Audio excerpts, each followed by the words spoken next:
Olá, leitores, tudo bem com vocês? E hoje eu vim aqui dar algumas dicas para você saber como escolher a melhor edição para um livro que você queira e que tenha muitas edições. Um livro famoso, geralmente um clássico, geralmente ele tem várias edições. Mas como escolher qual que é a melhor edição para você? Então, vem comigo.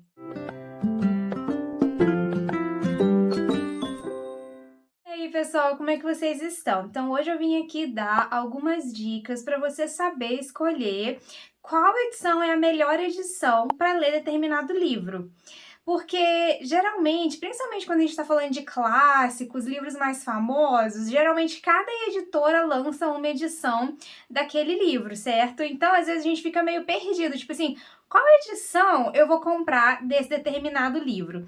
E é isso que eu vim fazer hoje. Eu vim dar algumas dicas para ajudar você a escolher qual edição é melhor para você.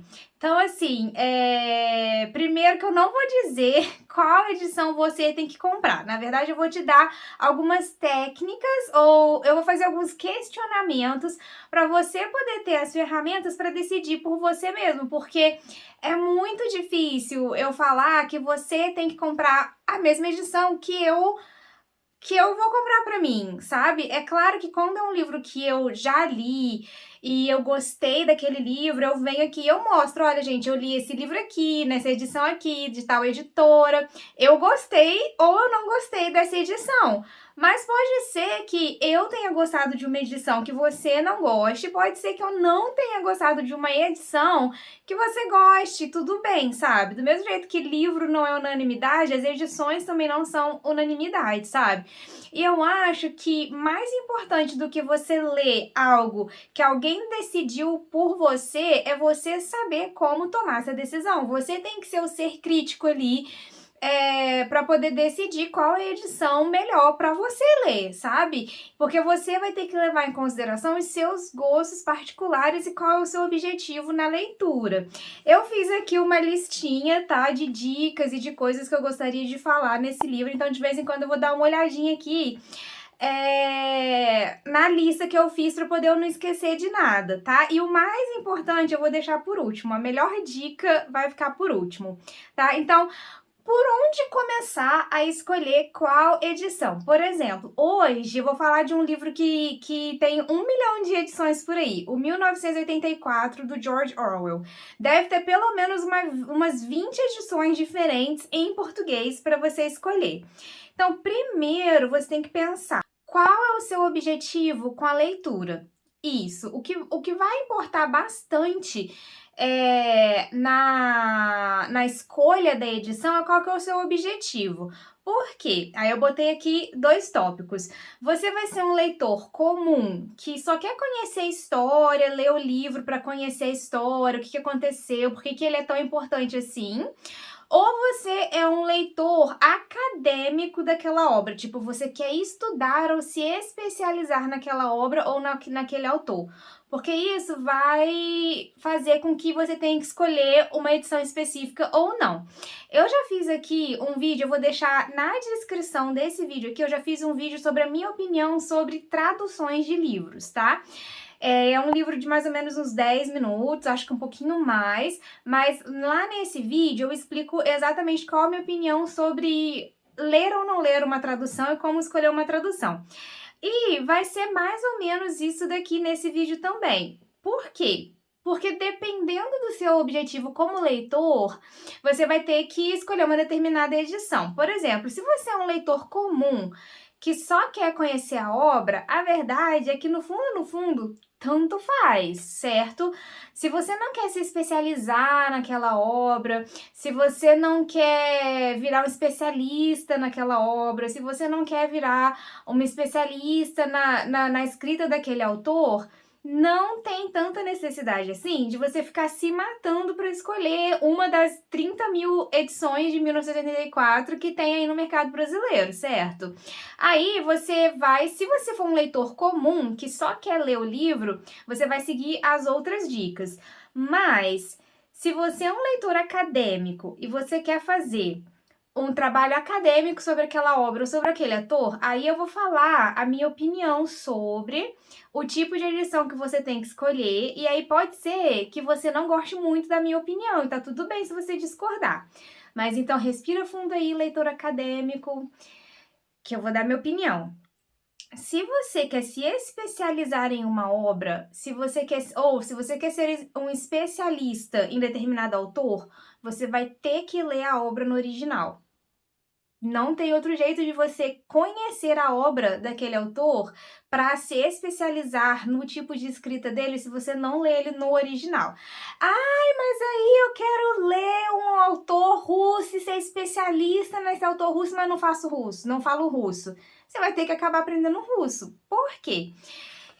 Se você é novo aqui no canal, você não deve saber, mas para quem já me acompanha um tempo, vocês sabem que eu sou professora de inglês, eu sou professora de língua, né? Eu ensino um outro idioma. Então, eu estudo muito sobre o que é um idioma, quais as diferenças entre um idioma e outro e o que é, entre muitas aspas, a tradução. Porque, na verdade, quando a gente faz a faculdade de letras em inglês, a gente tem lá a parte de tradução, entre muitas aspas, e aí a gente descobre que não existe tradução. O que existe é adequação linguística. Você adequa o que está, no caso de livro, né? Você adequa o que está escrito no original para a língua-alvo. O que é a língua-alvo? É a língua para a qual você está adequando. Então, por exemplo, se eu estou traduzindo, ou se eu estou adequando um livro russo para o português, eu vou pegar o que está escrito em russo e eu vou adequar aquele texto para o português de uma forma que o leitor brasileiro ou português, que o leitor de língua portuguesa consiga compreender aquela obra, porque ele não vai conseguir entender russo. Porém, gente, nunca vai ser uma tradução literal. Porque o que é uma tradução literal? Por exemplo, do inglês para o português. Sei lá, a gente sabe que ball em inglês é bola em português. Traduções literais de palavras isoladas funcionam, mas quando você tá já partindo para frases, parágrafos e textos, não tem como fazer a tradução literal, porque não vai fazer sentido na língua-alvo. Se você pegar um texto em inglês e se você cismar de traduzir aquilo literalmente, palavra por palavra, pro português, a ordem que você vai botar, as palavras que você vai escrever, não vão fazer sentido em português. Então, o leitor, quando ele for ler ali em português, ele não vai entender nada, porque não vai estar fazendo sentido. Então, traduções literais não funcionam porque você acaba não conseguindo compreender depois que você traduziu. Então, o que é? Quando a gente fala assim, vou ler um livro traduzido, na verdade, você está lendo um livro adequado para uma outra língua. Foi feita uma adequação linguística ali, né? Eu sei que popularmente a gente chama de tradução, mas nada mais é do que você adequar de uma língua para outra. E então, se você não for ler no original, de qualquer forma, independente do tradutor que você pegar, pode ser o melhor tradutor do mundo, ainda assim vai ser uma versão do original. Não vai ser a mesma coisa que o original. Nunca vai ser. Entendeu? Então, assim, cara, eu sou uma leitora comum. Eu gosto de ler para conhecer as histórias, para saber por que aquele clássico é tão bom assim, para ter um pouco de contato ali com, entre aspas, a escrita do autor. Mas a verdade é que se eu não estiver lendo no original, eu não estou entrando em contato com a escrita do autor de qualquer forma. Então, para o leitor comum, não vai fazer tanta diferença assim a tradução que você vai escolher. Não vai fazer tanta diferença assim, porque já não é a escrita do autor de qualquer forma. Não é o original de qualquer forma. Então, tanto faz. É claro que eu sei que no mercado tem umas traduções que não fazem tanto sentido assim, mas de qualquer forma, gente, quando você vai adequar de uma língua para outra, muito do que o adequador, né, ou o tradutor pensa ou infere, ou até o que ele entendeu ali daquela expressão idiomática, por exemplo, vai acabar entrando na obra traduzida ou na obra adequada. Não é a mesma coisa que o original, sabe? Mas isso também não te impede de ler. Se você for um leitor comum, não vai te impedir de ler e de entender. Não vai atrapalhar tanto assim você conhecer a obra. Não, se você for um leitor comum, vai na tradução que você quiser ou vai escolher por outros motivos. Agora, se você quer ser um especialista naquela obra, leia o original, porque não tem como. Se você não lê o original, você não tá entrando em contato com as palavras que o escritor realmente escolheu ali para passar a mensagem dele. Então, tipo assim, quero ser especialista em Virginia Woolf. Cara, você vai ter que ler no original. Quero ser especialista em George Orwell. Você vai ter que ler em inglês, não vai ter pra onde você correr, entendeu? Porque se você não lê no original, você não vai conhecer mesmo qual o vocabulário específico que aquele escritor resolveu usar ali. Então, leitores, né, eu gravei o vídeo todo e daí, quando eu fui olhar, o celular tinha desligado por algum motivo que só Deus sabe. Ele desliga, às vezes, do nada, no meio do vídeo, quando eu tô gravando. Então, só gravou os primeiros 12 minutos. Então, vou voltar lá e vou gravar de novo. Então, o enquadramento pode estar um pouquinho diferente aí, porque eu tive que regravar, tá? Então, o segundo tópico, a segunda dica, ou o segundo questionamento, na verdade. Você tem problema de visão? Porque assim, se você tem problema de visão, isso vai interferir muito na hora de escolher qual edição você vai escolher.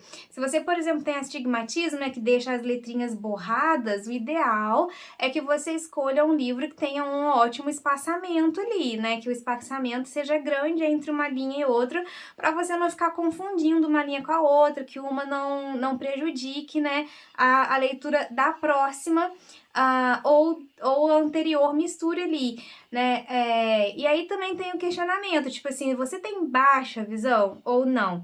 Porque, por exemplo, se você tem baixa visão, que já é um problema mais sério de visão, aí você tem que comprar um livro que tenha alto contraste ali, né? Que seja uma folha branca, mas não aquele branco gelo ou um branco meio creme, mas que seja branco puro, aquele branco que até brilha assim no preto, numa fonte preta bem preta, que não seja grafite, porque daí você precisa do alto contraste ali, né? Se você tem baixa visão, às vezes você precisa daquele contraste grande ali. Então vai depender muito. Se você tiver problema, né, de visão, qual tipo de problema de visão que você tem? Para você saber ali como avaliar, né? Provavelmente livros com uma fonte maior são mais confortáveis de ler. As fontes mais simples, né? Tipo a própria Arial mesmo, que é uma fonte mais seca, mais reta, ela é melhor de ler do que fontes que são muito desenhadas e floreadas e tal. Então, pense um pouco nisso, assim, na hora de escolher. Então, não tem como eu falar para todo mundo, tipo assim, tem que ser esse tipo, tem que ser essa edição, ou não, né? Aí, o próximo questionamento tem a ver um pouco, né, com o segundo questionamento, que é o tipo de papel. Papel branco ou papel amarelado? Aí vai depender muito do ponto, né, anterior, se você tem ou não problema de visão, e também do seu gosto pessoal. Você não precisa ter necessariamente um problema de visão, mas você pode preferir, como eu prefiro, o papel amarelado. Para mim é muito mais confortável ler no papel creme ou amarelado do que no papel branco. Principalmente se for aquele papel branco que é tão puro e tão branco que chega até brilhar, assim, tipo, ofuscar a letra que tem ali. E eu sei que isso é uma característica para minha própria visão, tá? Porque eu sei que para algumas pessoas tem que ser esse tipo de papel branco.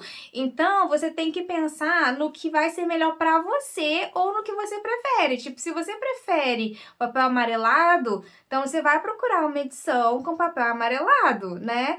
Para poder acomodar esse seu gosto. Agora, por exemplo, se você, como eu, para mim, importa o toque na folha. Então, eu tenho essa coisa de preferir a impressão, né? Eu prefiro livros que tem o papel Pollen Soft. Gente, eu amo o papel Pollen Soft. Ele é sedoso, ele é macio. O toque no papel Pollen Soft é muito bom. Então, para mim, melhora a minha experiência de leitura quando eu consigo comprar um livro que tem papel Pollen Soft para eu folhear, para eu passar. Me dá uma sensação muito mais prazerosa na hora de ler. Então, isso faz a diferença para mim. Mas se para você o toque ali no papel não importa, então não importa. Então, meio que você não vai precisar priorizar livros que tenham papel Pollen Soft, sabe? E aí um outro questionamento também para você fazer, para você conseguir decidir qual edição é a melhor para você, né? É o tipo de capa que você gosta. Tipo, você gosta de capa dura ou você gosta de capa brochura? Ou você gosta de livro brochura, né? Capa mole. E aí vai depender. Eu, por exemplo, eu acho que esteticamente falando, em questão de beleza, eu acho mais bonito o livro capa dura. Mas eu acho mais confortável ler num livro brochura. Então, depende. Tem edição que eu compro porque é uma edição muito bonita. Então, ela vem capa dura, folha nananã. E aí você acaba pagando mais caro porque é uma edição mais chique, assim. Agora, tem livro que eu não quero estudar, eu quero ler, eu quero abrir. E aí é um livro brochura. E outra coisa também que você tem que prestar atenção é na impressão exatamente que tem ali do livro. Por exemplo, o ideal, vou mostrar aqui para vocês. Esse livro aqui tem uma boa impressão, porque olha só, quando ele é um livro brochura e o jeito que ele foi colado e impresso é um jeito bom, porque olha só, quando você abre, você não precisa reganhar muito o livro. Ele tem uma margem grande aqui no meio que mesmo que o livro esteja mais fechadinho, você consegue ler o começo do texto. Mas agora eu tô lendo aquele livro da Agatha Christie, que é um livro pocket, uma edição bem baratona, assim, bem simples. E aí ele não tem quase que aquela margem. Então eu tenho que ficar quase que quebrando a lombada ali, tipo, esgarçando o livro para conseguir ler o começo das palavras, porque não tem margem quase ali, entendeu? A palavra ela quase que cai ali no meio quase que ela fica perdida ali no meio do livro. E sem contar que como é uma edição de bolso e em inglês, é daquelas edições que tem a letrinha tipo Arial 8, o espaçamento não existe, sabe assim? Eles diminuem muito o tamanho da fonte e não põe espaçamento grande entre as linhas para poder economizar, porque daí você vai gastar menos papel para fazer aquele livro, né? E aí eles também não põem margem, né? Tipo, ali quando você abre o livro assim, a palavra aqui no meio tá quase entrando ali para dentro. Então, assim, é complicado. Você vai ter que prestar atenção nessas coisas na hora de decidir qual edição comprar. Eu sei que, por exemplo, eu que gosto de ler original em inglês, geralmente é muito caro comprar livro em inglês aqui no Brasil. Então, eu acabo gastando um dinheiro maior, né, pagando mais caro para edições que são piores, para edições que são mais que o livro é um livro meio que, entre muitas aspas, meio que mal feito, assim, sabe? Ele foi impresso numa folha jornal, ele não tem margem, tipo, é uma edição baratona mesmo lá nos Estados Unidos ou lá no Canadá, são edições que são muito baratas para eles, mas que quando você importa fica caro. Agora você imagina uma edição de luxo lá fora para você importar, você vai gastar muito dinheiro, né? E aí, falando em gastar muito dinheiro, essa aqui é a minha última dica, mas que para mim é a mais importante, que é qual o valor que você tem para gastar nessa edição? Para mim, isso é o mais importante, é o que você tem que pensar antes de tudo. Não importa se você gosta de papel branco amarelado, não importa se você gosta de capa dura ou brochura, o que importa é quanto de dinheiro você tem para gastar nessa edição. Porque não vale a pena você acabar, tipo assim, se endividando para poder comprar um livro com uma edição cara, sendo que daí você vai ter que passar 2, 3, 4 meses sem comprar um livro porque você parcelou aquele livro que você comprou. Então não faz muito sentido, tipo assim, eu só posso gastar R$ 15 num livro, então você vai comprar a edição de R$ 15. E aí não tem mais questionamento, tipo, será que eu compro a edição de capa assim ou capa assada, folha assim ou folha assada? Não, tipo, você vai comprar que cabe no seu bolso. Então, se você é uma pessoa que ganha muito bem e pode gastar, tipo assim, muito dinheiro todo mês para comprar livros, então tudo bem você todo mês comprar livros caros, cabe no seu bolso. Agora, se você como eu, tipo assim, ou tá tentando economizar, ou se você ganha um salário mínimo e tal, você não vai conseguir comprar todo mês vários livros de tipo R$ 100, sabe? Então, o mais importante é você pensar como que você vai manter o seu hábito de leitura financeiramente falando. Porque o hábito da leitura, principalmente para quem está começando com o hábito da leitura, o importante é você ter um hábito diário. Então, por exemplo, se você gastou todo o seu dinheiro num livro, quando você terminar de ler esse livro, como que você vai comprar o próximo? Certo? Tipo assim, como que você vai fazer para comprar o próximo livro se você gastou todo o seu dinheiro no livro com a edição de R$ 200? Ou se você parcelou. Aí você vai acabar não tendo condições financeiras de manter o seu hábito sem tanta necessidade, porque hoje, gente, tem muita edição. Olha, a editora Príncipes é uma editora que traz livros muito bons com edições baratas, né? Você consegue comprar hoje pela editora Príncipes quase todos os clássicos em edições brochura por tipo R$ 8, R$ 10, R$ 15. Então, assim, existe opção para quem precisa pagar pouco nos livros, sabe? Então pense principalmente nisso também, tipo assim, quanto você pode ou quanto você quer pagar numa edição de um livro, sabe? E aí, para concluir, tem a questão do presente. Mas aí é uma questão minha, quando eu vou dar um livro de presente para alguém, aí, como é um presente, além de eu pensar no tipo de livro que a pessoa gosta, eu tento comprar um livro capa dura, um livro que tem uma edição bonitona, assim, porque daí é um presente, né? Na hora que a pessoa abrir, ela vai. É bonito, né? Na hora que a pessoa abre o presente, assim, é um livro bonito. Além de ser, tipo, um livro do tema que a pessoa gosta. Tipo assim, se eu sei que a pessoa gosta de romance, eu vou dar um romance pra ela. Se eu sei que a pessoa gosta de terror, eu vou tentar comprar um livro de terror pra ela. Mas aí eu vou tentar comprar uma edição que seja visualmente bonita também, né? Pra dar aquela agradada e tal, porque daí é presente. Mas presente também não é uma coisa que a gente dá, tipo, todos os meses. Geralmente é no aniversário, ou no Natal, em datas meio bem específicas, sabe? Então é isso aí, pessoal. Espero que as minhas dicas tenham ajudado vocês aí a criar aí uma técnica, né? Ou conseguir decidir qual edição vocês vão comprar. Se você tem aí outras dicas para ajudar a decidir qual edição comprar de algum livro específico, deixa aqui nos comentários, tá? Vamos continuar conversando aí sobre esse assunto. Para você, que tipo de edição você gosta de comprar? Você gosta de ler sempre no original ou tudo bem ler a adaptação? Você gosta de livro capa dura ou brochura? Você prefere papel amarelado ou papel branco? Você liga pro toque no papel? Você gosta do papel Pollen Soft com aquele toque seda? Então me conta aqui nos comentários suas preferências de edição, sabe? Porque no final das contas é uma decisão individual, é mais sobre gosto ou sobre necessidade, né? Tipo assim, a necessidade de adequar aquele livro à sua visão, por exemplo, né? Ou a necessidade de adequar o valor do livro ao seu bolso. Então não é uma regra que vale para todo mundo. É você que vai ter que tomar essa decisão. Não tem jeito, tá? Então eu espero que tenha ajudado vocês. Se vocês gostaram do vídeo, clique em gostei, que isso me ajuda muito. Se inscreve no canal e a gente vai continuar falando sobre livros, literatura e assuntos relacionados nos próximos vídeos. Tchau!